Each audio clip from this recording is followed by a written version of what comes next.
wokeness is fundamentally an ideology of self-loathing. It says our societies are based on wrong and bad, and our history is wrong and bad. Now, first of all, that's just bull. Okay, let's take the issue of slavery, which is in this country the thing that we most self-flagellate about. Okay, and because I'm not of this country, I was born elsewhere, I'm allowed to make these arguments, so I'll make them. Slavery was practiced in every country in the world and in every great empire in the world throughout history. The British Empire is the first empire to have voluntarily, of its own accord, for moral reasons, to have ended slavery. Not only within its own realm, but actually to have expended great blood and treasure to go and make other empires around the world end their slave practice too. In other words, we have got a complete inversion when we talk about this. But that is the original sin that we have. You have the original sin of colonialism in America and slavery, of course, as well, right? So we are being accused of being guilty on the very things that we lead the world in. I make this argument to people all the time. I understand you don't like certain things about Britain, America, whatever. If you're a black woman, or if you're trans, or if you're gay, where would you rather live? And they never, ever have any answer to that, because we all know the answer. We know that our societies are the best, right? So if you have an ideology that teaches your children that their society is bad, that necessarily means a bunch of things. One of those things is, if you thought the society in which you live, the country in which you live, and its values are bad, why would you defend that country? Why would you teach those values to your kids? Why wouldn't you seek to destroy that place, or at least change it into something completely different? And given the fact that our society is incredibly successful by comparison to every other society in human history, I don't know that destroying it or changing it into something radically different is what we should be doing. And so wokeness is essentially a way of indoctrinating the citizens of Western countries into undermining, or at least not having a robust belief and willingness to defend their own society. So of course it undermines the West. And by the way, I think it translates directly into geopolitics. When you elect woke politicians, that's when non-woke politicians in other countries go, oh, this is my moment. Okay, let's take Crimea. Oh, look at this. Oh, Donald Trump's no longer in office. Okay, let's see what we can do in Israel, etc. You're recapitulating what you said at the Oxford Union. I have the quote. You said there, if we undermine our Western values, our enemies will seek to capitalize on it, which is absolutely true, and we have actually seen it, and you're just beginning to talk about that. Of course. So my view is that, I've talked about this on other shows too. Look, every human being is attempting to balance within themselves a number of sins. One of them is pride. The other is not quite a sin, but shame, perhaps, or whatever it is, right? So there's things that you're proud of, that you've done, or you do, or you've achieved, or you are. And there's things that you're ashamed of, that you've done, or are, or do, or regularly, whatever. And a healthy human being is one who's able to keep both of those in perspective and in balance. In other words, you have an appropriate view of your mistakes, and you seek to correct them, and also to accept them to some extent. And you have an appropriate view of your successes and achievements and of your strengths, and you seek to balance them between the other. The same is true of a society that says, you know, our society is the best society in the world, it's never done anything wrong, and we must invade other countries and get them to be like us, is not a healthy society, and not one I want to live in. A society that overdoes shame and says, we are the worst people alive. We are, our history is defined by the worst moments and the worst things we've done. That's also not a healthy society. What we need to do is have a healthy balance between the two. And that's why I mentioned my political and cultural and philosophical centrism.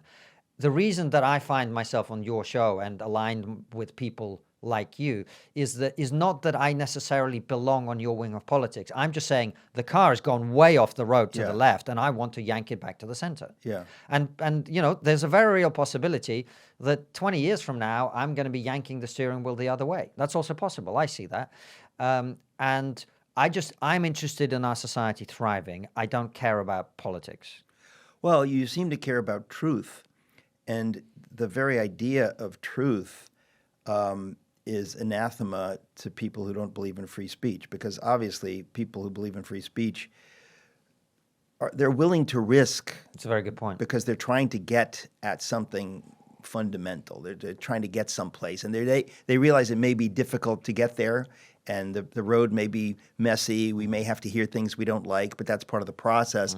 But at the heart of that process is a belief that we will get there. There's such a thing as truth, and we can steer toward it eventually. Yes. So the enemies of free speech, in some ways, I would say, are the enemies of truth. They're uncomfortable with the idea of truth. They see it as a heavy-handed, patriarchal, Western-imposed concept. Sometimes, and sometimes it's about protecting existing hierarchies and power structures. That is the truth of the progressive argument. There have been times in the past when people who wanted to say something that we now absolutely believe to be true were prevented from saying it, and some of them were murdered for saying it. Martin Luther King Jr. is a good example of that, right? We now believe that the thing that your Constitution said a long time prior to Martin Luther King Jr., which is that all men are created equal. But in his time, that wasn't the case, and he had to articulate that and lay down his life for that to happen. And the reason he was being prevented from saying that is not that people feared truth, it's that they feared change. And that also can be true, right? Would you accept that? Oh, yeah. So just to get back to the idea of free speech generally, what's the difference between free speech and free expression? Is that... I don't know that there is a difference. Yeah. Why are you asking? I guess...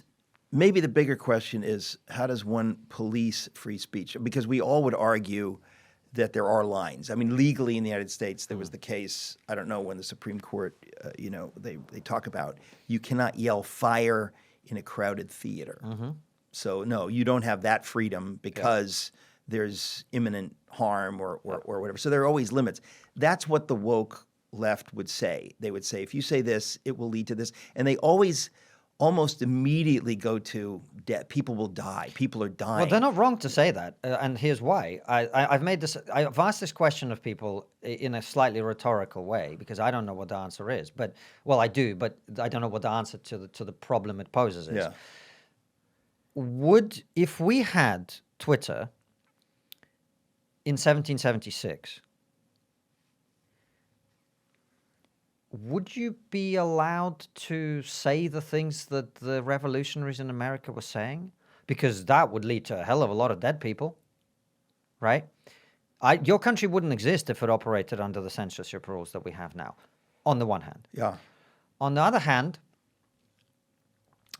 there's a perfectly good argument to say, well, look, if millions of people are about to die because people are saying this stuff online, maybe we should restrict that. And that's the big debate for our time. I think people who pretend there's an easy answer to that are wrong. I don't think there is an easy answer. Well, I think it has to be said first that typically when woke people invoke the horror of the imminent death of people, they're exaggerating or simply lying. It's a bludgeon. It's a cudgel to shut up voices that they don't like. They say that or themselves will scream it, hoping that alone will do the job.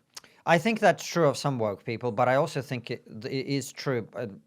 We started our conversation with this. There are a lot of people, politicians, journalists, other people in this country and in Europe who they just over-index safety in a way that you and I don't. That's a central issue. You brought that up a while ago. Yeah, they over-index safety in a way that you and I don't. And it may be true that it's simply a preference thing. You and I may be much more risk-hungry than they are, and they may be much more safety-conscious than we are. That's very possible. My point is that I can always find you a situation in which you won't know what the right answer is on this. And because I can find situations for me that I don't know where the right answer is. And I think that it's just inevitable. So there is no answer exactly. to all of this. We have created very powerful technologies that allow communication to spread so quickly and so fast at such a scale that the repercussions of those haven't quite been found out yet, but they are potentially very significant. And so that's what I think people are wrestling with. I think the ground principle that we ought to have people be able to express their opinion unless it's absolutely clear that doing otherwise is going to be hugely detrimental. I think that's the right principle. But sadly, I believe over the next period of time, we're going to find out what those lines are in a practical way. I mean, and we have, the social dilemma talked about a civil war being effectively caused by Facebook. These are very complicated questions. I honestly, if I thought there was an easy answer, I would give you one. I don't think there is. But that said, my preference is that we err on the side of freedom whenever possible. Right. I certainly agree with that. And I think it comes from an innate belief that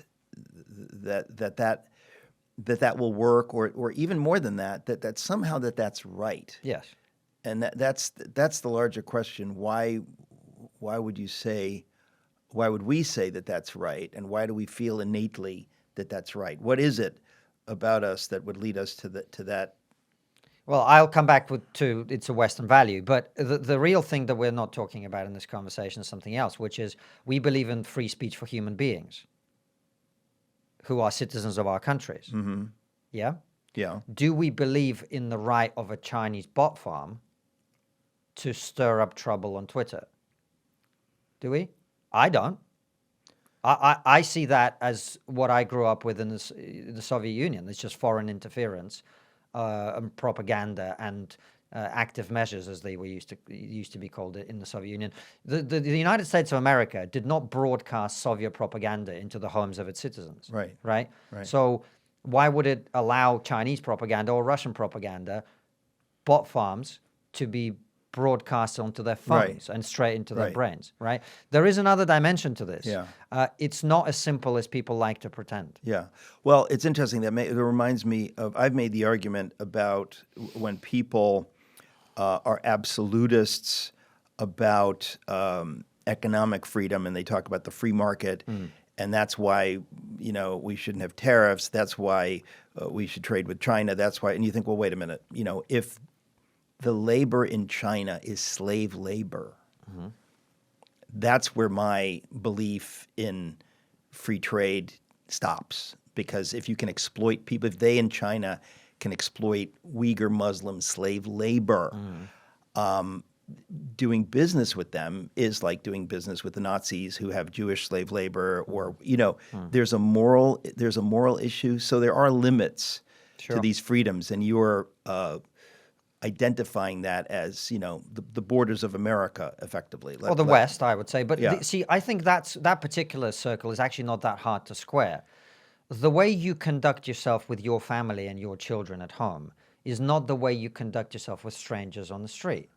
And the way we conduct ourselves within the borders of our societies and our civilization does not mean that we have to pretend that other people are exactly like us. This is one of the mistakes a lot of people make when they think about foreign policy, for example. They do this thing called mirror image bias, where they go, well, Hamas have done this, and what would I have to do to act like them? Oh, I'd have to, therefore they must have acted for that reason. And they ignore the fact that different people have very different value systems. They have different religious value systems. They have different practical realities. And so the fact that you might do this for that reason is not necessarily the same thing. I've debated a lot of these people about this stuff. And so I think when we talk about liberal values or Western values, the big mistake that people have made for a long time is to assume that our duty is to export them around the world, oftentimes through dropping bombs on people. I don't think that works particularly well. Or by attempting to convert tribal societies that are still stuck in the 7th century into American democracy because everybody wants freedom. Well, actually, no, they don't. So when it comes to our values, we should look inward and say, how do we make our societies true to the ideas that made them great? And if other people want a piece of that, Oh, I'm absolutely in favor of supporting with that. I am in favor of anyone who wants to join our civilization, who wants to subscribe to the rules, who wants to join that liberty-driven idea. Fantastic. The more the merrier. But we got to be careful that we don't start preaching to other people about how they should live. And also that we don't become blind to the fact that, I don't know, I think the Taliban have quite a different set of values to us, and maybe dealing with them as if they are sort of liberals in waiting is probably the wrong approach. Yes, probably. Yeah.